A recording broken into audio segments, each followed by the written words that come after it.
ਸਤਿ ਸ਼੍ਰੀ ਅਕਾਲ, ਮੈਂ Divanshu day to day news India ਦੇ ਵਿੱਚ ਤੁਹਾਡਾ ਸਾਰਾ ਦਾ ਸਵਾਗਤ ਕਰਦਾ ਹਾਂ। ਦੇਸ਼ ਦੀ ਵੱਡੀ ਵਿੱਤੀ ਜਾਂਚ ਏਜੰਸੀ ਇਨਫੋਰਸਮੈਂਟ ਡਾਇਰੈਕਟੋਰੇਟ, ਜਿਸ ਨੂੰ ਅਸੀਂ ਈਡੀ ਕਹਿੰਦੇ ਹਾਂ, ਉਸਨੇ PACL ਜਾਂ ਫਿਰ ਪਰਲਸ ਗਰੁੱਪ ਮਾਮਲੇ ਦੇ ਵਿੱਚ ਹੁਣ ਤੱਕ ਦੀ ਸਭ ਤੋਂ ਵੱਡੀ ਕਾਰਵਾਈ ਕੀਤੀ ਹੈ। ਈਡੀ ਨੇ 247 ਅਚਲ ਜਾਇਦਾਦਾਂ ਨੂੰ ਅਟੈਚ ਕੀਤਾ ਹੈ, ਜਿਨ੍ਹਾਂ ਦੀ ਕੁੱਲ ਕੀਮਤ 10,000 ਕਰੋੜ ਰੁਪਏ ਤੋਂ ਵੱਧ ਦੱਸੀ ਜਾ ਰਹੀ ਹੈ। ਇਹ ਕਾਰਵਾਈ ਮਨੀ ਲਾਂਡਰਿੰਗ ਰੋਕੂ ਕਾਨੂੰਨ ਹੇਠ ਕੀਤੀ ਗਈ ਹੈ। ਈਡੀ ਦੇ ਮੁਤਾਬਕ ਇਹ ਉਸ ਦੀ ਸਭ ਤੋਂ ਵੱਡੀ ਇਕੱਲੀ ਅਟੈਚਮੈਂਟ ਕਾਰਵਾਈ ਹੈ। ਜਿਹੜੀਆਂ ਜਾਇਦਾਦਾਂ ਅਟੈਚ ਕੀਤੀਆਂ ਗਈਆਂ ਹਨ, ਉਹਨਾਂ ਦੇ ਵਿੱਚ ਜ਼ਿਆਦਾਤਰ ਪੰਜਾਬ ਦੇ ਇਲਾਕੇ, ਜਿਹਦੇ ਵਿੱਚ ਮੋਹਾਲੀ, ਰੂਪਨਗਰ, ਜ਼ੀਰਕਪੁਰ ਅਤੇ ਨੇੜਲੇ ਇਲਾਕੇ ਸ਼ਾਮਲ ਹਨ।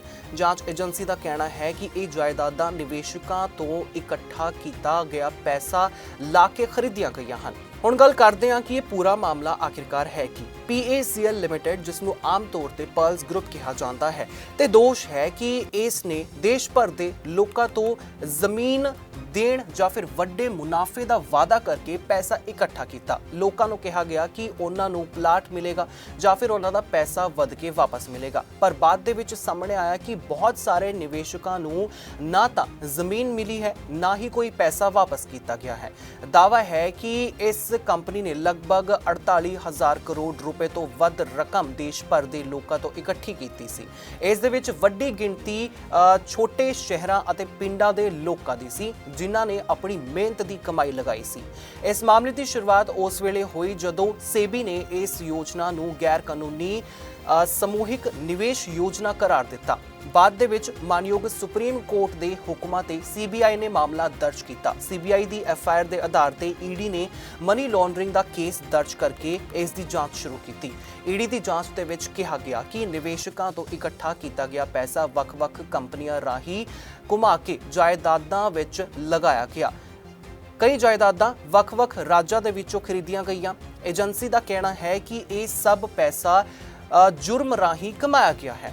ਹੁਣ ਸਵਾਲ ਇਹ ਬਣਦਾ ਹੈ ਕਿ ਅਟੈਚ ਕਰਨ ਦਾ ਕੀ ਮਤਲਬ ਹੁੰਦਾ ਹੈ।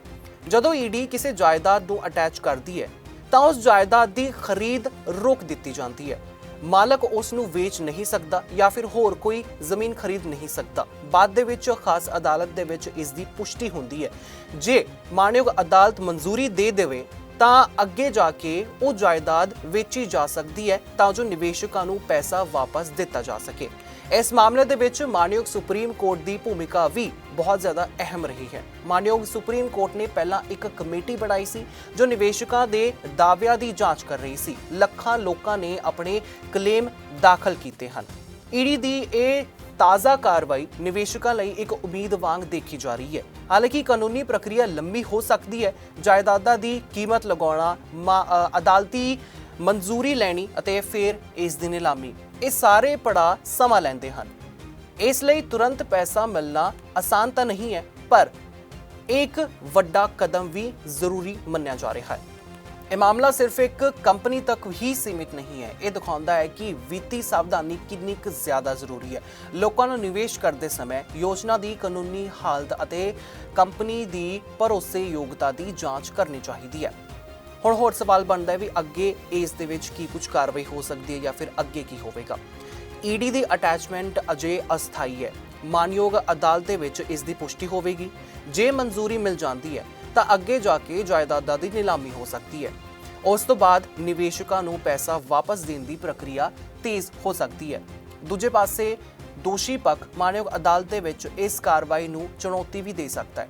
ਇਸ ਨਾਲ ਕਾਨੂੰਨੀ ਲੜਾਈ ਹੋਰ ਜ਼ਿਆਦਾ ਲੰਮੀ ਹੋ ਸਕਦੀ ਹੈ, ਪਰ ਇਸ ਵੇਲੇ ਈਡੀ ਇਸ ਨੂੰ ਆਪਣੀ ਵੱਡੀ ਕਾਰਵਾਈ ਦੇ ਤੌਰ ਤੇ ਮੰਨ ਰਹੀ ਹੈ। ਅੰਤ ਦੇ ਵਿੱਚ ਇਹ ਮਾਮਲਾ ਸਾਡੇ ਲਈ ਇੱਕ ਸਬਕ ਵੀ ਹੈ। ਉੱਚੇ ਮੁਨਾਫੇ ਦੇ ਦਾਅਵਿਆਂ ਤੋਂ ਸਾਵਧਾਨ ਰਹਿਣਾ ਚਾਹੀਦਾ ਹੈ। ਆਪਣੀ ਮਿਹਨਤ ਦੀ ਕਮਾਈ ਸਿਰਫ ਉਸੇ ਥਾਂ ਲਗਾਉਣੀ ਚਾਹੀਦੀ ਹੈ ਜਿੱਥੇ ਪੂਰੀ ਜਾਣਕਾਰੀ ਅਤੇ ਕਾਨੂੰਨੀ ਸੁਰੱਖਿਆ ਹੋਵੇ। ਇਸ ਵੇਲੇ ਦੀ ਵੱਡੀ ਖਬਰ ਇਹੀ ਹੈ ਕਿ PACL ਮਾਮਲੇ ਦੇ ਵਿੱਚ ਈਡੀ ਨੇ 10,000 ਕਰੋੜ ਰੁਪਏ ਤੋਂ ਵੱਧ ਦੀ ਜਾਇਦਾਦ ਅਟੈਚ ਕਰਕੇ ਵੱਡੀ ਕਾਰਵਾਈ ਕੀਤੀ ਹੈ। ਹੁਣ ਸਭ ਦੀ ਨਜ਼ਰ ਇਸ ਤੇ ਹੈ ਕਿ ਨਿਵੇਸ਼ਕਾਂ ਨੂੰ ਉਹਨਾਂ ਦਾ ਪੈਸਾ ਕਦੋਂ ਅਤੇ ਕਿਵੇਂ ਵਾਪਸ ਮਿਲਦਾ ਹੈ। ਤੁਹਾਡਾ ਇਸ ਦੇ ਬਾਰੇ ਕੀ ਕੁਝ ਕਹਿਣਾ ਹੋਵੇਗਾ, ਸਾਨੂੰ ਕਮੈਂਟ ਸੈਕਸ਼ਨ ਦੇ ਵਿੱਚ ਜ਼ਰੂਰ ਦੱਸ ਸਕਦੇ ਹੋ। ਇਸੇ ਤਰੀਕੇ ਨਾਲ day to day news India ਤੁਹਾਡੇ ਨਾਲ ਹਮੇਸ਼ਾ ਇਹ ਵਾਅਦਾ ਕਰਦਾ ਹੈ ਨਿਰਪੱਖਤਾ ਨਾਲ ਪੱਤਰਕਾਰਿਤਾ ਕਰਨ ਦਾ, ਸਟੀਕਤਾ ਦੇ ਨਾਲ ਤੁਹਾਨੂੰ ਹਰ ਇੱਕ ਖਬਰ ਦਿਖਾਉਣ ਦਾ। ਸਾਰੇ ਚੈਨਲ ਦਾ ਕੋਈ ਵੀ ਪੱਤਰਕਾਰ ਨਾ ਕਿਸੇ ਤੋਂ ਕੋਈ ਤੋਹਫਾ ਲਵੇਗਾ, ਨਾ ਇਸ਼ਤਿਹਾਰ, ਨਾ ਹੀ ਕਰੇਗਾ ਕਿਸੇ ਨੂੰ ਬਲੈਕਮੇਲ। ਤੇ ਅਸੀਂ ਹਮੇਸ਼ਾ ਕੋਸ਼ਿਸ਼ ਕਰਦੇ ਹਾਂ ਕਿ ਅਸੀਂ ਦੱਬੇ ਕੁਚਲੇ ਲੋਕਾਂ ਦੀ ਆਵਾਜ਼ ਬਣੀਏ। ਇਸ ਦੇ ਨਾਲ ਅਸੀਂ ਕਿਸੇ ਵੀ ਇਸ ਤਰ੍ਹਾਂ ਦੀ ਵਿਅਕਤੀ ਦੀ ਖਬਰ ਨਹੀਂ ਚਲਾਵਾਂਗੇ ਜੋ ਕਿ ਭੋਲੇ ਭਾਲੇ ਲੋਕਾਂ ਨੂੰ ਠੱਗਦਾ ਹੋਵੇ। ਇਸ ਦੇ ਨਾਲ ਸਾਡੇ ਚੈਨਲ ਦਾ ਮਕਸਦ ਹੋਵੇਗਾ ਲੋਕਤੰਤਰ ਦੇ ਚੌਥੇ ਥੰਮ ਨੂੰ ਲੋਕਾਂ ਦੀਆਂ ਨਜ਼ਰਾਂ ਦੇ ਸਾਹਮਣੇ ਮੁੜ ਤੋਂ ਮਜ਼ਬੂਤ ਕਰਨਾ। ਦੇਸ਼ ਤੇ ਦੁਨੀਆ ਦੀ ਹਰ ਤਮਾਮ ਤੇ ਛੋਟੀ ਤੇ ਵੱਡੀ ਖਬਰਾਂ ਜਾਣਨ ਦੇ ਲਈ ਤੁਸੀਂ ਬਣੇ ਰਹੋ day to day news India ਦੇ ਨਾਲ। ਮੈਨੂੰ ਦਿਓ ਇਜਾਜ਼ਤ ਤੇ ਸਾਨੂੰ ਹਰ ਕਿਸੇ ਸੋਸ਼ਲ ਮੀਡੀਆ ਪਲੇਟਫਾਰਮ ਤੇ ਲਾਈਕ, ਸ਼ੇਅਰ ਤੇ ਸਬਸਕ੍ਰਾਈਬ ਕਰਨਾ ਬਿਲਕੁਲ ਵੀ ਨਾ ਭੁੱਲਿਓ।